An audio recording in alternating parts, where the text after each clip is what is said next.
بسم الله الرحمن الرحیم. د حمل په دوران کې د ښځو لپاره د کیفین استعمال د هغې تاوانونه.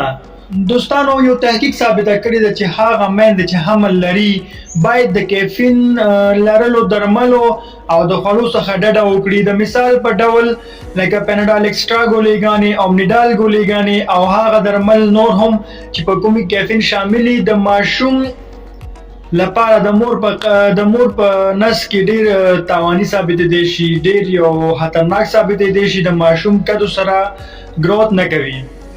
او هغه خوراکونه د مثال په ډول لکه شین چای، تور چای، کافي، مشروبات شول، انرژي ډرینکس شول، کولډ ډرینکس او چاکلیټونه د هغه درمل دي باید د حمل په دوران کې ترې مور ډډه وکړي. که بالکل نشي بیا هم لږ لږ د استعمالوي، خو ډیر زیات د نه استعمالوي تر څو د ماشوم د صحت لپاره تاواني ثابت نشي.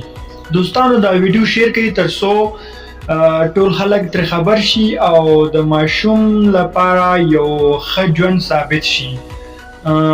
الله مو مل شه. د نورو معلوماتو لپاره زموږ پیج فالو کړئ. خدای په امان.